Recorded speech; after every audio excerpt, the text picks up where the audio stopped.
ফার্মগেটে elevated এক্সপ্রেসওয়ের পিলারে বিআরটিসির বাসের ধাক্কা, যাত্রীদের আতঙ্ক।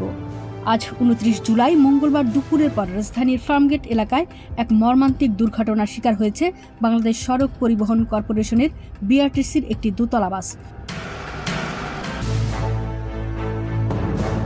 দ্রুত গতিতে চলমান বাসটি আকস্মিকভাবে এলিভেটেড এক্সপ্রেসওয়ের একটি পিলারে সজোরে ধাক্কা দেয়।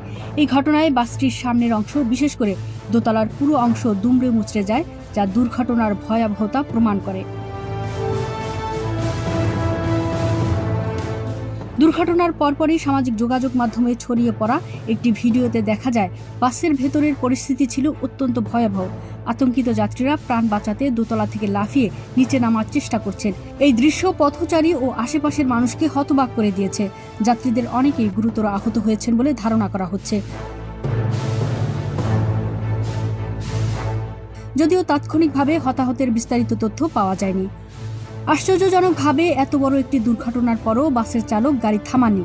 দুমড়ানো মুচড়ানো বাস নিয়েই তিনি ঘটনাস্থল থেকে চলে যান। চালকের এই আচরণ জনমনে তীব্র ক্ষোভ ও প্রশ্ন সৃষ্টি করেছে। এমন পরিস্থিতিতে চালকের পালিয়ে যাওয়া দুর্ঘটনার কারণ এবং হতাহতের সংখ্যা নিয়ে আরও ধোঁয়াশা সৃষ্টি করেছে। এই ঘটনা আবারও সড়কের নিরাপত্তার বিষয়টি সামনে নিয়ে এসেছে। বিআরটিসির মতো একটি সরকারি পরিবহন সংস্থার বাসের এমন বেপরোয়া আচরণ এবং দুর্ঘটনার পর চালকের পালিয়ে যাওয়া জননিরাপত্তা নিয়ে গভীর উদ্বেগ তৈরি করেছে। সংশ্লিষ্ট কর্তৃপক্ষের দ্রুত তদন্ত এবং দোষীদের বিরুদ্ধে কঠোর ব্যবস্থা গ্রহণ করা জরুরি। এই ঘটনায় আহতদের সুচিকিৎসা নিশ্চিত করা এবং ক্ষতিগ্রস্তদের পাশে দাঁড়ানো অত্যন্ত গুরুত্বপূর্ণ। Sumana Suma, world views.